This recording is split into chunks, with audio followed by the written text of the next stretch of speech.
वैश्य और शूद्र वर्ण के घोड़ों का वर्णन। पिछले वीडियो में हमने आपको घोड़ों के 2 वर्णों के बारे में बताया था और इस वीडियो में हम 2 अन्य वर्णों के बारे में बताएंगे।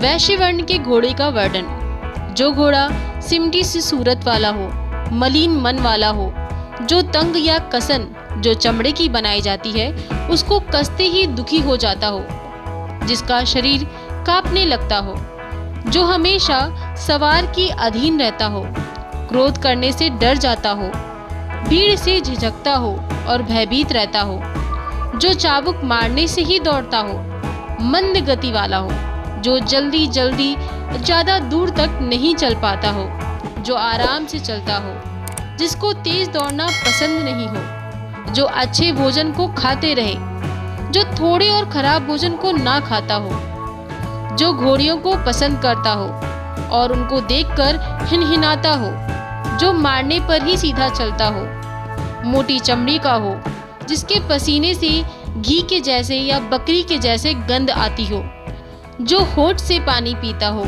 जिसका शरीर मोटा हो। ऐसे लक्षण वाले घोड़े वैश्य वर्ण के होते हैं। इस वर्ण के घोड़े मन से कपटी होते हैं, रण से आंख फेर लेते हैं या फिर रण से भाग जाते हैं, तोप की आवाज भी सहन नहीं कर पाते, इससे डर जाते हैं। वैश्य वर्ण के सिरसा रंग के घोड़े को तो माना जाता है कि ये घोड़े बिना जोती बोई गई भूमि के जैसे होते हैं, जिसमें कुछ भी पैदा नहीं होता।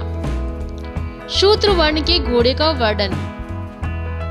जिसका रंग मलिन हो, जिसके पसीने से मछली के जैसे गंध आती हो, जिसकी खाल और बाल मोटे हों, जो अपने मल मूत्र के स्थान पर बार बार लौटता हो, जो धीरे धीरे भोजन करता हो, पानी को देखकर झिझकता हो, जिसकी पलकें मोटी हो और मुख से विशेष प्रकार की गंध आती हो, जो मंद गति वाला हो और बार बार हिनहिनाने वाला हो, जिसकी आवाज बिल्कुल भी अच्छी ना हो और बहुत शरारती हो, जो सवार की बात नहीं मानता हो, सभी घोड़ों से लड़ता हो और अपने पास नहीं आने देता हो, जो काटता हो, लात मारता हो, दोनों पैरों पर खड़ा हो जाता हो और शरारत करता हो। ऐसे लक्षण वाले घोड़े शूद्र वर्ण के होते हैं। इस वर्ण के घोड़े मारने से ही सीधे चलते हैं, लेकिन बार बार परेशान करते हैं और फिर से मार खाने पर सीधे चलने लगते हैं।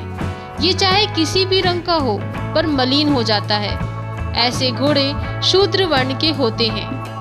उचित अश्व कथन। ब्राह्मण, क्षत्रिय, वैश्य और शूद्र वर्णों का योग विप्र माना जाता है, लेकिन राजा 3 वर्ण के ही घोड़ों को स्वीकारते हैं। कई बुद्धिमानों का कहना है कि चारों वर्ण के घोड़े भूप योग्य हैं। वर्णों के कारण ये भिन्न माने गए हैं। ब्राह्मण वर्ण का घोड़ा मंगल का कारक और क्षत्रिय वर्ण का घोड़ा विजय प्राप्त कराने वाला होता है। वैश्य वर्ण का घोड़ा धन प्राप्ति का कारक होता है और शूद्र वर्ण का घोड़ा सेवा आदि का सुख देने वाला होता है। चारों वर्ण के घोड़े जिसके भी घर में होते हैं, उसके घर में संपत्ति की कभी कमी नहीं होती, सारे सुख से मिलते हैं और उसके सारे शत्रुओं का नाश हो जाता है।